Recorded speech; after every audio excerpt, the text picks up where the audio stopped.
I'm so thankful that we have a God who will never fail us, and we can count on that day in and day out. This morning, just to introduce myself, my name is Schaap, and I lead our college and young adult ministry here at Calvary Church. We meet every Tuesday night, and we gather kind of groups of 18 to 30-year-olds, college and career, to worship God, to get into the Word, to serve together, to do life together. And so that's kind of the role I typically play here. But this morning, I have the privilege to open up God's Word with you. But before I do, I want to kind of put us in a scenario here. And this morning, I need your help I need you to take a minute and ask yourself if you've ever been in this situation. And I want to ask this kind of in a delicate way because I feel like all of us have kind of been on one end or the other of this. And so the thought I want you to take in is, have you ever known somebody who was like a really like godly person? Maybe somebody you even looked up to that failed you. Somebody that you know, maybe it was a pastor. In reality, maybe it's me. Maybe it's somebody that's sitting next to you. I don't know what the situation is exactly, but somebody who you looked at and said, man, they're a godly person. I trust kind of their advice at that, but like they failed you. They let you down. They maybe even led you astray, or they hurt you in a way that kind of scarred you. Or have you been a person who has done that to somebody else? Have you been the person who they've looked at and said, man, they were supposed to be a Christian, and they really hurt me. The way that they handled that situation did not seem like they were trusting God. It seemed like they were kind of doing their own thing there, and it did not go well. And so as we look at those two options this morning, as we kind of take that in mind as we look at the text, because as we read Scripture, the appropriate way to read Scripture is to look at the text and say, well, what is God saying in the original context here, right? We want to see what is happening in the midst of how this is being written, in the time period that it's being written, so that we can draw out truth. And then we say, what are we taking in this, and how is God applying this to my life? And sometimes we write ourselves into the text in ways to kind of put ourselves in this scenario. What would it look like? What would it be like? And in this text, there's three main characters, and we're going to focus on two of them, Abraham and Abimelech. And so Abraham is somebody that we've been talking about for a while. Abimelech is a king in Gerar, and he's actually, I believe he's a Philistine king. And so he's one of these kings in the Bible that we kind of get a snap picture of, but there's not a lot more information on. And so these two main characters in this text, and we're going to be in Genesis chapter 20 today. And in Genesis chapter 20, which in the Pew Bibles is I think it's page 13 or 14. In Genesis chapter 20, there's this really strange story that takes place. And this story it's kind of just this, one of those weird stories that you read in the Bible and you're kind of like, what was happening here? What were they thinking? And so I'm going to give you a quick overview of this story and try to paint a picture here of what's going on in Genesis chapter 20. Ultimately, in Genesis chapter 20, we have Abraham and Sarah who are leaving kind of the land in which Sodom and Gomorrah has taken place in chapter 19. And they're coming into this new place in Gerar. And as they're moving into this land, Abraham kind of leans over to Sarah and says, hey, just pretend you're my sister. I don't want to die. Like, just pretend you're my sister. I don't want the king to attack me. We'll see what happens. And ultimately what happens is the king sees Sarah and says, hey, sure, yeah, I'm going to take her to be part of my family, and I'm going to take her to be my wife. And this guy looks probably like he has influence, and so, yeah, that seems like a good kind of thing. And ultimately, right away in verse 3, God has to intervene. And God intervenes in the form of a dream to King Abimelech. He comes to Abimelech in this dream, and he says something that doesn't really we don't often think this about God, but he comes in and he says, hey, you're as good as dead because you've taken a married woman. I don't know about you, but when God comes to you in a dream and says you're as good as dead, it feels a lot more like a nightmare, right? In that moment, it's like, whoa, wait, hold on, what's going on here? And so ultimately, God comes in this dream, and Abimelech is bold enough to claim innocence. He's like, wait. Would you take out an innocent neighbor? Like, he said she was his sister. Like, I didn't know. Like, I wasn't aware of this situation beforehand. And God's like, I know. That's why I stopped you from sinning. There's some huge implications there that we'll get into a little bit, but God stops this from happening and kind of awakens Abimelech to the situation. And then we see Abimelech in his dream ask God, well, what do I need to do? How do I need to rectify this situation? How do I fix this? And he says, I need you to go to my prophet Abraham and ask him for prayer, and he will heal you.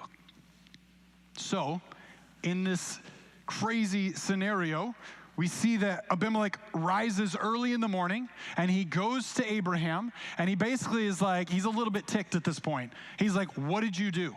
What in this scenario felt right to you, and why did it happen? Why did you bring this on me? And Abraham kind of gives him this lame excuse, and he's like, well, she is my sister. She's like my half-sister. Like, we have the same dad, but not the same mom, and then I left my dad's family, you know, and Abimelech's like not buying it. He's like, no.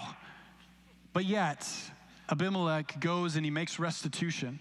He actually gives Abraham 1,000 shekels of silver, and he gives him cows, and he gives him sheep, and he gives him male and female servants, and he gives him land, pick of the land. He says, you can have any land of mine that you see. You see the choice land, you go and you take it. And so Abraham goes ahead and he prays for him.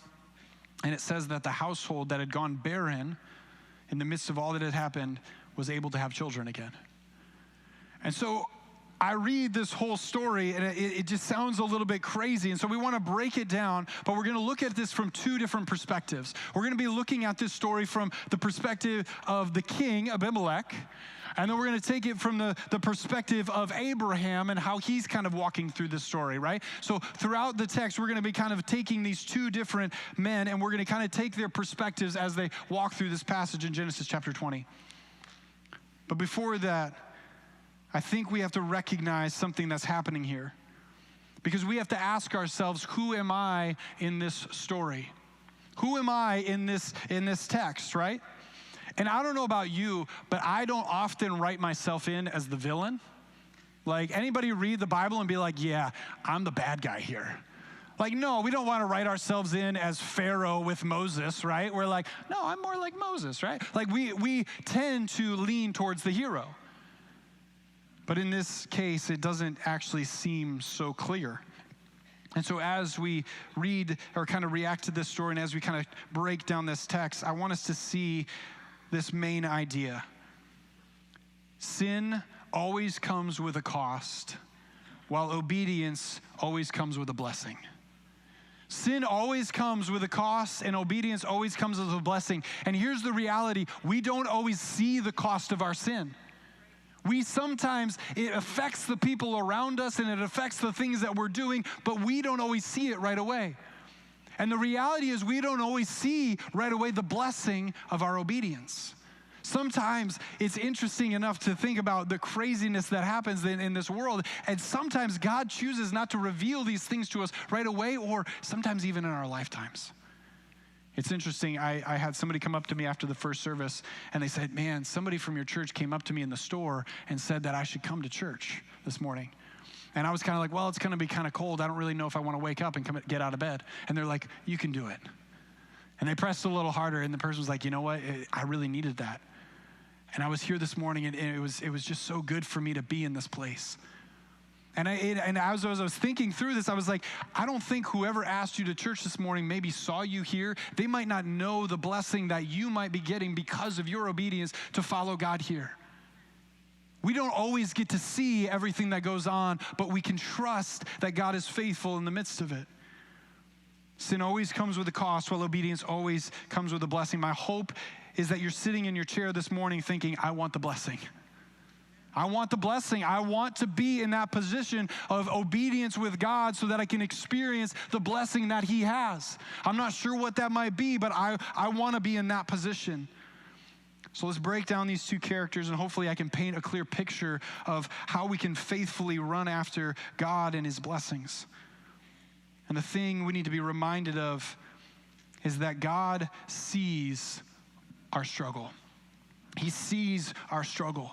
He sees all of it. He sees from the very beginning of Abraham moving into this new land and giving his wife over to some foreign king to protect himself. He sees King Abimelech in his bed as he's about to sin against his chosen nation, and he says, I'm going to stop this. He sees everything that's going on. The reality is there's nothing that's outside of God's reach. Verse 3, it says this, but God came to Abimelech in a dream one night and said to him, you are as good as dead because of the woman you have taken. She is a married woman, right? He sees the struggle. He sees what's going on, and he takes initiative. God is not a passive God. He doesn't just sit by on the wayside and say like, let's just see what happens. Let's just play it out. He takes initiative. He steps in, and he actually says later on, this is why I kept you from sinning. Because God takes initiative, he steps in, and miraculously God reveals himself to Abimelech in a dream. So if we take this from the story of Abimelech, if we're kind of taking it from his perspective, he gets to see God come in and step in order to not only uphold his promise to Sarah and Abraham, but in order to protect Abimelech from sinning. This is kind of a crazy scenario for Abimelech. Right? This is kind of a weird thing that he's kind of walking through, because we have to remember our place in history. He doesn't have the Bible, right? We're only like 14 pages in. There's nothing written down yet for him. All he has is divine intervention with God and the prophets. And at this point, God says that Abraham is the prophet, and he's not doing so hot, right? So what he has in this moment is just this intervention, this miraculous interaction with God. And so he doesn't have anything else. And sadly, what he does have, godly people around him, and they're failing him in this moment. They're failing him. So in this instance, my first reaction is to kind of say, well, what's happening? Man, this doesn't seem fair, right? This doesn't seem fair that God would come to him during a dream and be like, hey, you're basically dead, right? If you touch this one, like there's a death sentence. He's like, I didn't even know. Like they said they were brother and sister, I didn't know. What do you want me to do about it? And it's interesting the way that he takes this, because Proverbs 9:10a says, the fear of the Lord is the beginning of wisdom. And in this moment, Abimelech has a right fear of the Lord, right? Like he's king. It's just a dream, whatever. I could do whatever I want. He has every right as king of that land to do whatever he wants, but he has a right fear of the Lord that sparks in this moment that he's like, okay, what do I need to do? He's taking the advice of the Lord here, and he's stepping out and he's saying, all right, God, tell me what I need to do. And Abimelech rightly fears the Lord, and we see a little bit later on that he makes 100%, like a 180 turn in the opposite direction. But now if we take this from Abraham's perspective, on the other hand, he's made a really foolish move here. And here's the thing. Abraham's one of those two-time offenders. He's already done this before. He was in Egypt in Genesis chapter 12, where he again was going into the land and was like, hey, just say that you're my sister. And again, sickness comes on the house of the Pharaoh, and God comes to him and says, yeah, it's because you've taken his wife. And he's like, I didn't know. And basically Pharaoh comes back and he's like, just get out of here. Like, get out of my land. I don't want you here anymore. So Abraham isn't coming into this and being like, oh, maybe this is what God wants. He knows it's wrong. He knows it's wrong, and he does it anyways. Abraham has a major lack of trust that God is going to follow through on his promises to protect him. And I sit here and I think, how often do we do that? How often do we do the same thing? How often do we think, man, I need to take charge of this situation because, I'm just not sure God's going to show up. Like, I need to figure this out. I need to work this out a little bit. I might even bring in a little bit of counsel, but I gotta make sure that I do this because God may not show up. He may not intervene here. I'm just not sure God's going to take care of this kind of a situation.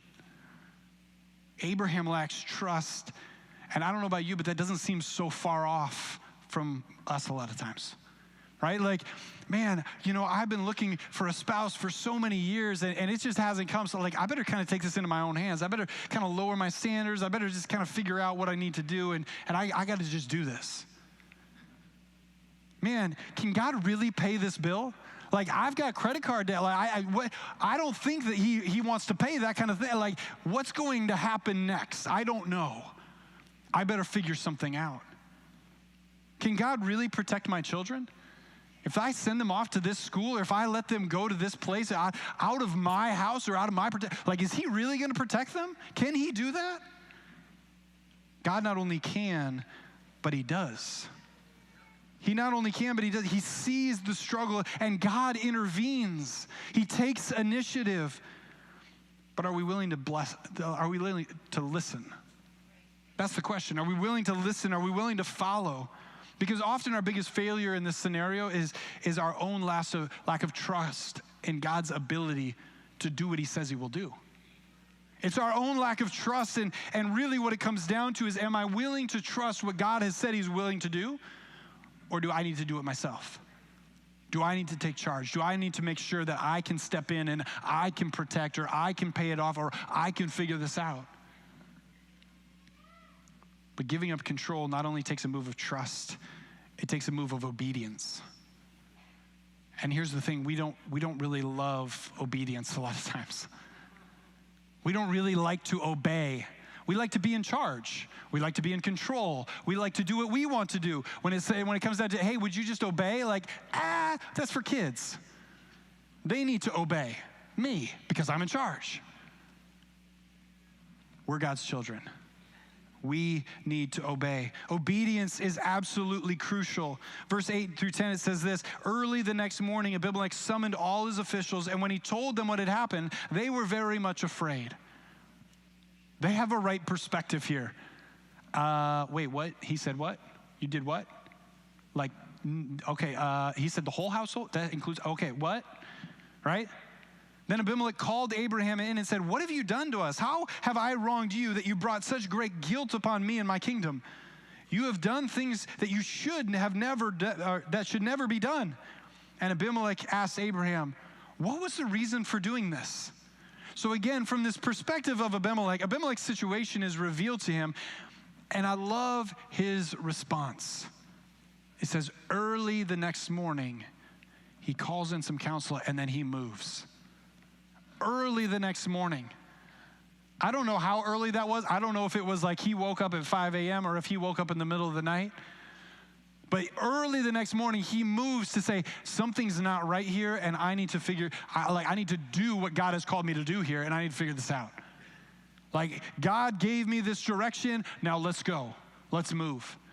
He calls over Abraham before he has breakfast, and he's like, you need to get down here and you need to explain yourself to me. Right? What did you do? Why did you bring this on my house? And it's interesting because God makes a profound statement that sheds a lot of light into the theology of God's omnipotence and control and sovereignty in our lives. He says, that is why I kept you from sinning. Right? That is why I kept you from sinning. There's something that happens here that God kept Abimelech from sinning against his people.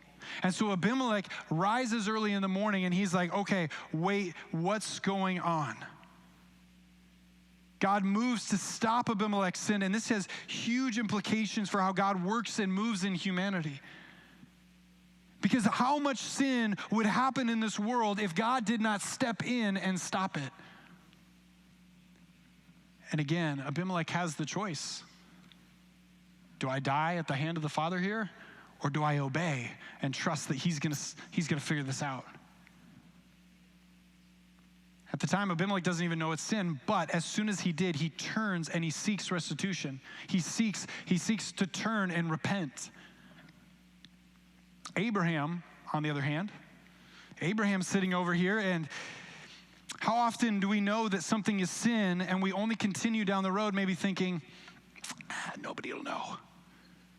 Nobody's going to find out. We're going into a foreign land. Nobody knows us here, right? We're going into this foreign land. Nobody knows us. We're just going to go in, just say you're my sister. It'll all be fine. God happens to see the situation, right?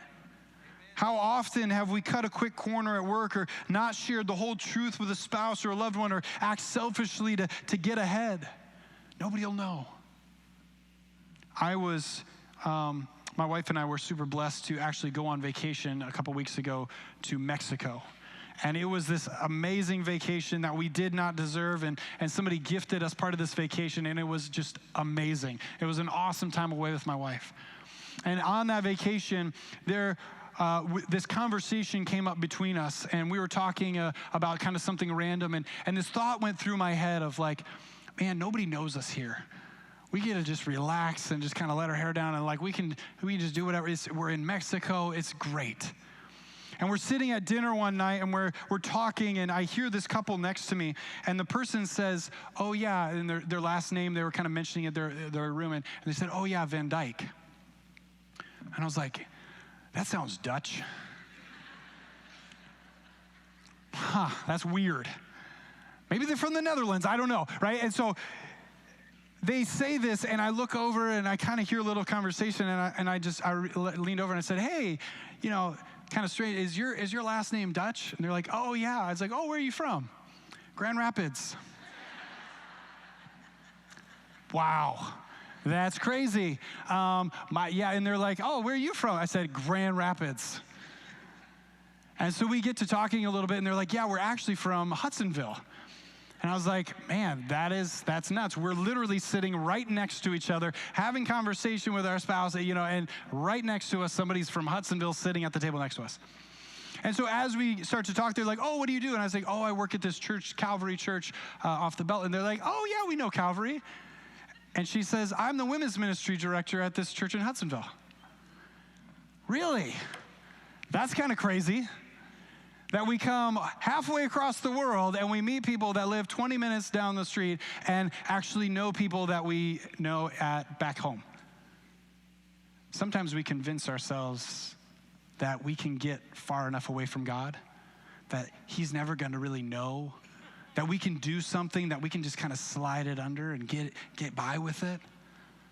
And then God reminds us, no, halfway across the world, I can send you people that are right next to you.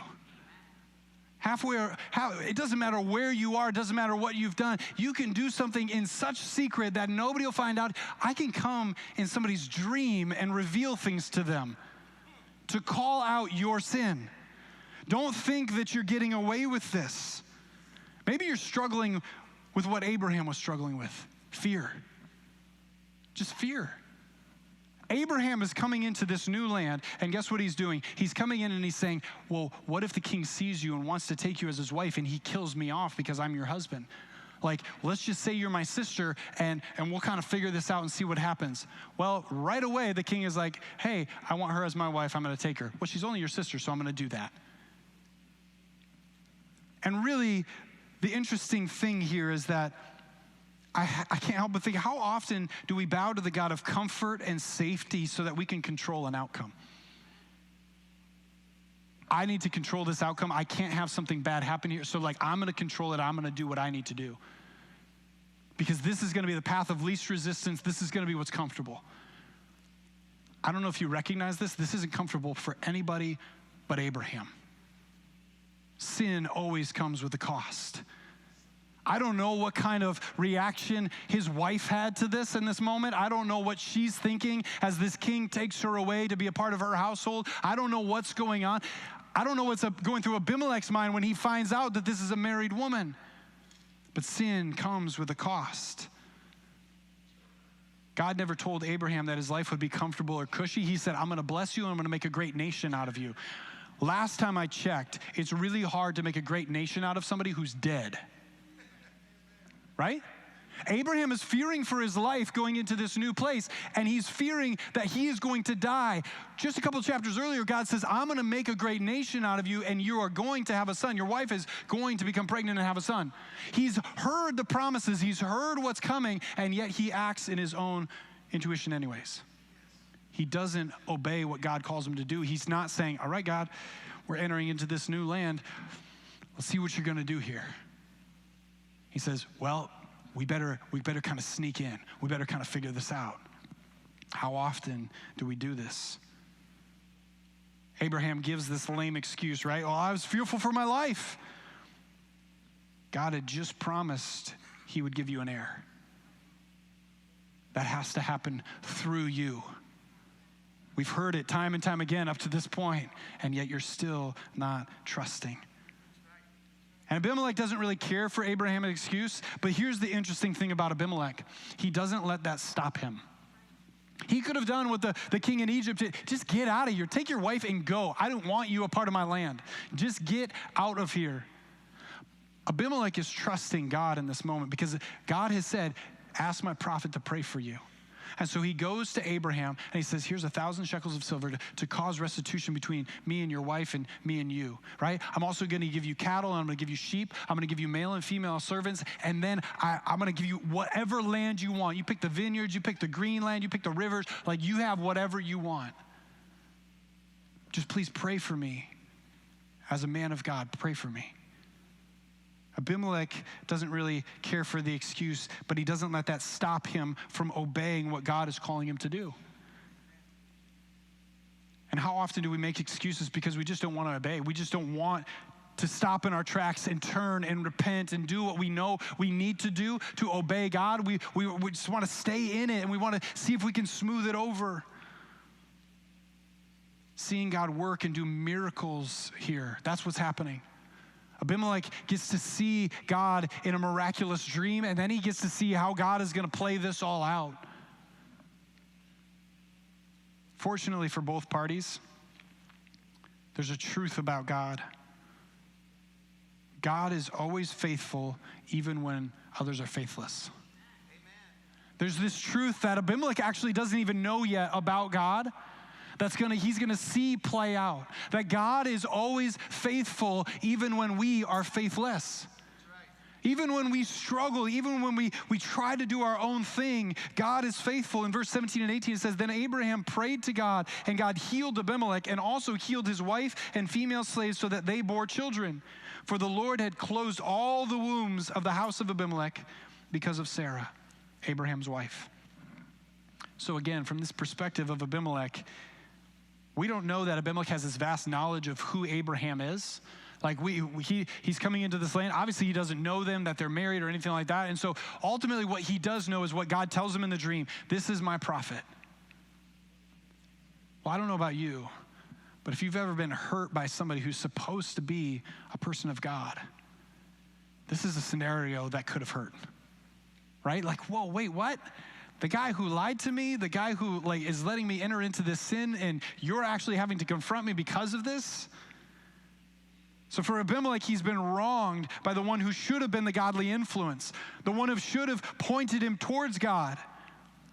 But here's the thing. God is faithful even when others fail.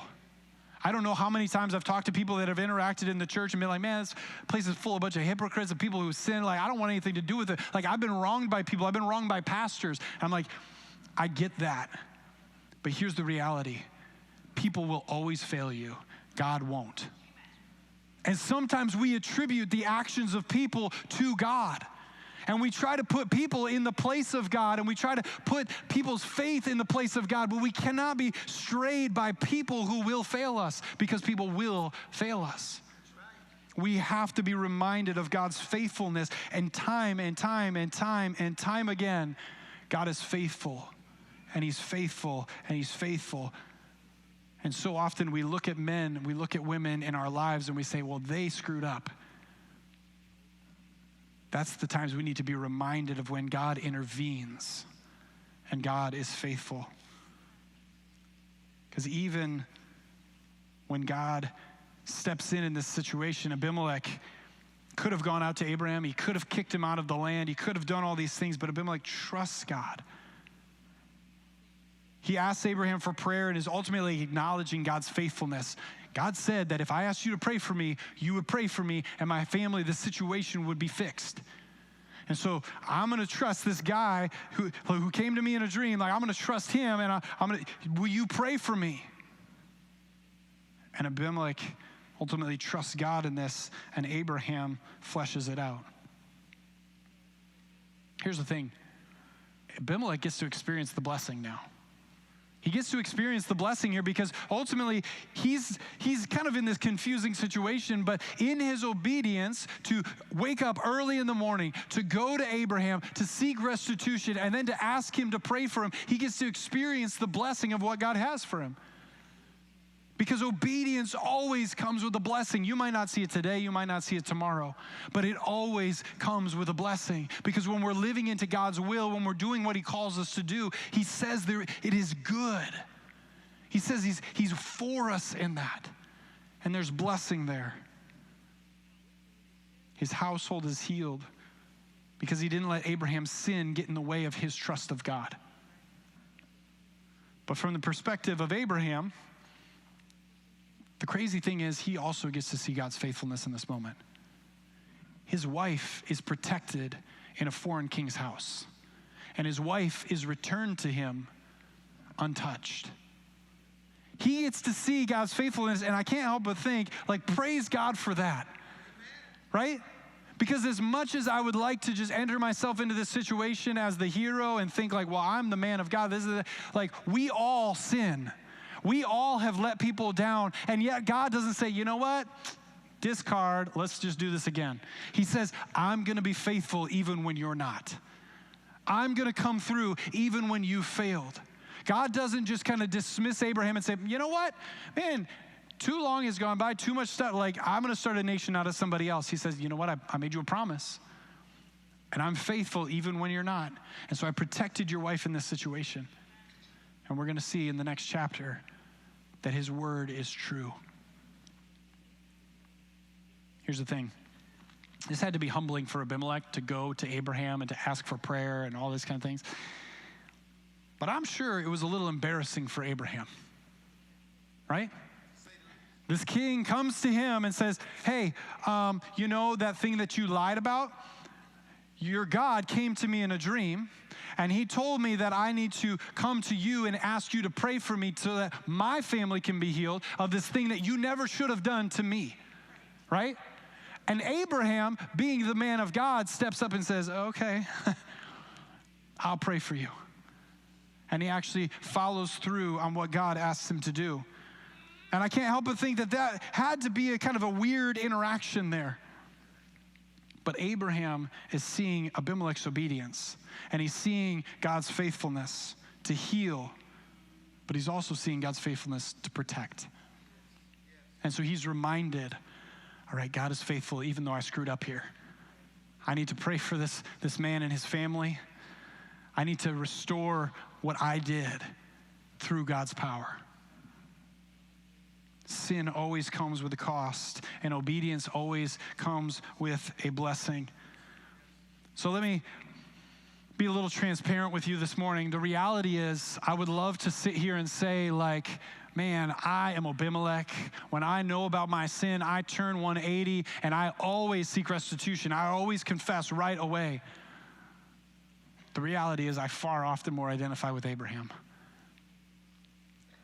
Did I get away with it? Did anybody find out? Do I really have to confess to this? Because maybe nobody's going to know. And we try to find a way through that doesn't include us obeying God. Why? Well, there's grace. God's faithful. It's okay. But I can't help but wonder, what kind of blessing did Abraham miss out on going into the land? If he had said, man, there's a new land over here, let's go, Sarah. God has promised us his protection. He's promised us plenty. He's promised that he's going to make a great nation out of us. Let's go into this new land and see what this king offers us. What kind of blessing that could have been to him and his wife. What kind of blessing that could have been to his whole family. What kind of blessing he could have experienced by trusting that God was going to provide. Instead, he goes in fear. Instead, he goes in and his sin has a cost on the people around him. I don't know about you, I desperately want to experience the blessing of obedience, but sometimes temptation to take the path of least resistance calls really strongly. It does, it calls so strongly, well, if I just take this into my own hands, if I just kind of figure this out, it seems so simple, and it seems like, well, God doesn't want me to do nothing, so I better do something. When God is saying, well, trusting me is not nothing. Obedience is not nothing.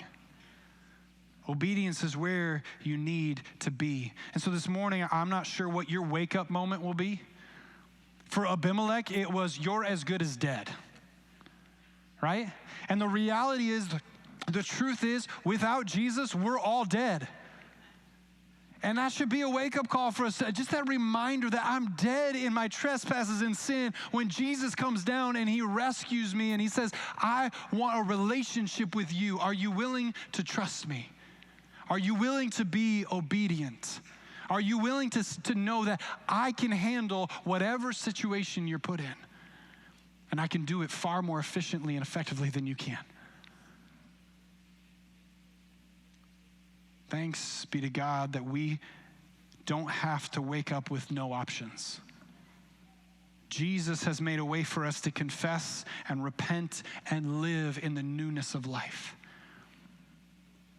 Acts 3:19, it says, confess and repent therefore that your sins may be blotted out, that times of refreshment may come from the presence of the Lord. As followers of Jesus, we get to know that the Spirit of God lives within us. And when we feel that tug from the Holy Spirit saying, trust me, obey me, we get to step back and say, all right, God, what are you going to do with my obedience here? What is the blessing you want to walk me through? Because I don't want to go the opposite direction. I want to follow you. I want to listen to you. So when the Spirit's tugging on you this morning to repent or ask forgiveness or go to that coworker and say, I'm sorry that I was the person that caused you to stumble. I know I did something that was wrong. I need to ask your forgiveness. Because you don't know what kind of healing that might bring. It's often God's kindness that leads us to repentance. And I think sometimes our kindness to others shows us more of God than we think.